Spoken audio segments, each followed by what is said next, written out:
इस घड़ी में 1 बजने के स्थान पर लिखा हुआ है ईश्वर। इसका अर्थ यह कि ईश्वर एक है, सबका मालिक एक। एको ब्रह्म द्वितीयो नास्ति। आदि शंकराचार्य जी ने इसी तर्क और इसी आधार पर एकात्मवाद, एकात्म मानववादी दर्शन की व्याख्या की है। घड़ी में 2 बजने के स्थान पर पक्ष लिखा हुआ है, जिसका तात्पर्य यह है कि पक्ष 2 होते हैं। पहला कृष्ण पक्ष और दूसरा शुक्ल पक्ष। 3 बजने के स्थान पर लिखा है अनादि, अर्थात अनादि तत्व 3 हैं: परमात्मा, जीवात्मा एवं प्रकृति। 4 बजने के स्थान पर लिखा है वेद, अर्थात वेदों की संख्या 4 है: ऋग्वेद, यजुर्वेद, सामवेद और अथर्ववेद। 4 धाम भी हैं जो इस प्रकार हैं: बद्रीनाथ, जगन्नाथपुरी, द्वारकाधीश एवं रामेश्वरम। 5 बजने के स्थान पर लिखा हुआ है महाभूत। तात्पर्य यह कि महाभूतों की संख्या 5 है: सत्वगुण, रजगुण, तमोगुण, कर्मकाल और स्वभाव। 6 बजने के स्थान पर अंकित है दर्शन। दर्शनों की संख्या कुल 6 है, जो इस प्रकार है: सांख्य, योग, न्याय, वैशेषिक, मीमांसा और वेदांत। वेदांत को ही ब्रह्म सूत्र भी कहा जाता है। 7 बजने के स्थान पर घड़ी में लिखा हुआ है धातु, अर्थात धातुएं मूल रूप से कुल 7 हैं: रस, रक्त, मांस, मेद, अस्थि, मज्जा एवं शुक्र। रस जिसे प्लाज्मा, रक्त जिसे खून या ब्लड, मांस जिसे मांसपेशियां, मेद जिसे वसा या फैट, अस्थि जिसे हड्डियां, मज्जा जिसे हम बोन मैरो और शुक्र जिसे हम प्रजनन संबंधी ऊतक, जहां शुक्राणु क्रिएट होते हैं, के नाम से भी जानते हैं। इसी प्रकार 7 मूल धातुएं भी हैं, जो इस प्रकार हैं: सोना, गोल्ड, चांदी, सिल्वर, तीसरा तांबा, कॉपर, चौथा टिन, 5वां सीसा, लेड, 6वां लोहा, आयरन और 7वां पारा, मरकरी। 8 बजने के स्थान पर अंकित है अष्टांग योग। आशय यह कि योग के कुल 8 अंग हैं या 8 प्रकार हैं: यम, नियम, आसन, प्राणायाम, प्रत्याहार, धारणा, ध्यान और समाधि। 9 के स्थान पर लिखा है अंक, अर्थात मूल रूप से अंक 9 प्रकार के होते हैं: 1, 2, 3, 4, 5, 6, 7, 8 और 9। दुनिया की तमाम संख्याएं फिर इन्हीं मूल अंकों से मिलकर बनी है। 10 बजने के स्थान पर लिखा है दिशाएं, अर्थात दिशाएं कुल 10 हैं: पूर्व, पश्चिम, उत्तर, दक्षिण मुख्य दिशाएं हैं, जिन्हें हम ईस्ट, वेस्ट, नॉर्थ, साउथ कहते हैं। पूर्व, पश्चिम, उत्तर, दक्षिण के अलावा ईशान, आग्नेय, नैऋत्य, वायव्य एवं ऊर्ध्व तथा अधस कुल 10 दिशाएं हैं। ऊर्ध्व अर्थात ऊपर अर्थात आकाश, अधस अर्थात नीचे मतलब पाताल। 10 दिशाएं हैं, उसी तरह 10 दिग्पाल भी हैं। 11 बजने के स्थान पर लिखा हुआ है उपनिषद।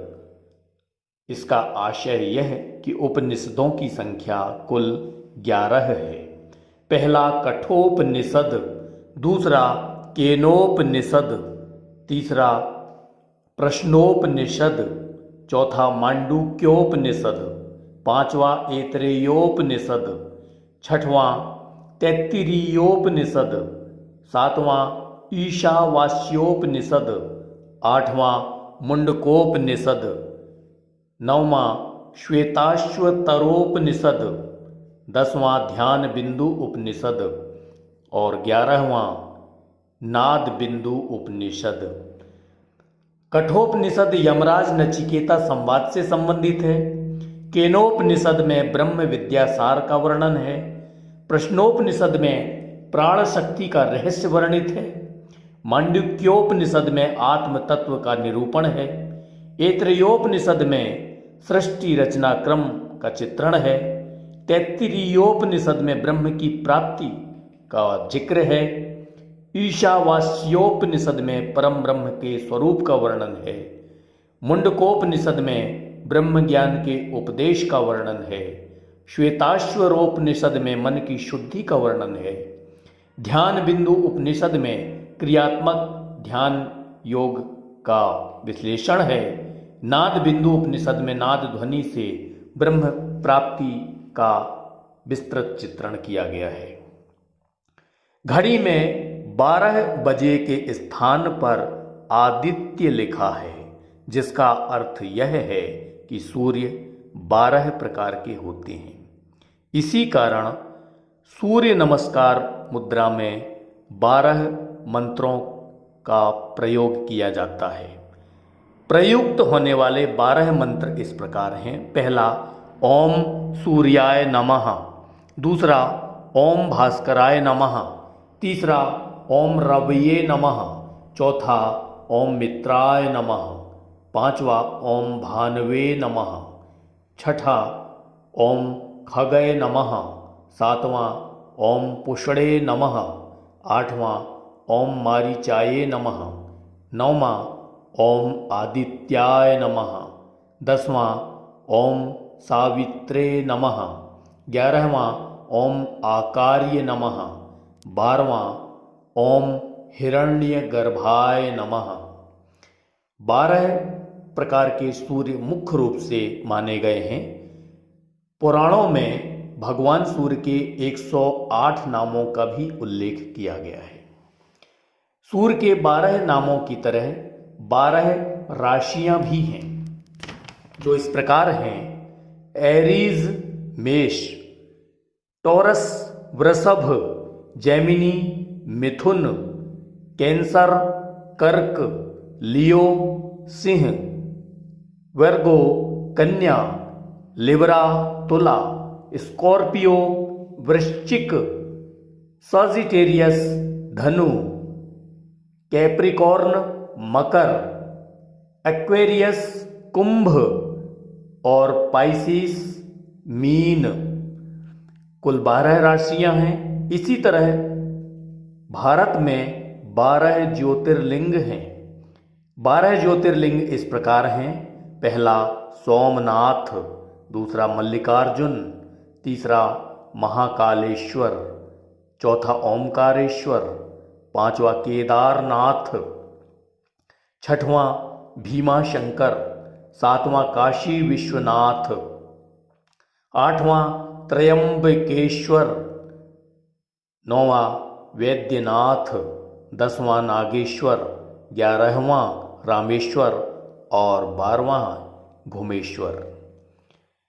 हिंदी में 12 माह हैं: चैत्र, वैशाख, ज्येष्ठ, आषाढ़, सावन जिसका शुद्ध नाम है श्रावण, भादों अर्थात भाद्र, क्वार जिसे अश्विन कहा जाता है, कार्तिक, अगहन जिसे मार्गशीर्ष कहा जाता है, पूस, माघ और फाल्गुन।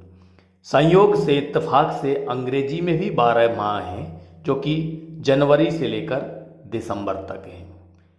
तो इस प्रकार 1 से लेकर 12 तक के अंकों का एक विशेष महत्व है। जो पंचांगीय गणना की गई है वो पूरी तरह तार्किक आधार पर की गई है और आपने इस बात को धैर्यपूर्वक सुना, इस हेतु शुक्रिया, साधुवाद। नैनपुर जिला मंडला मध्य प्रदेश से डॉक्टर राजेश कुमार ठाकुर। इसी तरह के और भी ज्ञानवर्धक प्रेरक प्रसंग सुनने हेतु मेरे चैनल को सब्सक्राइब करें, लाइक करें, शेयर करें। थैंक्स, शुक्रिया, धन्यवाद।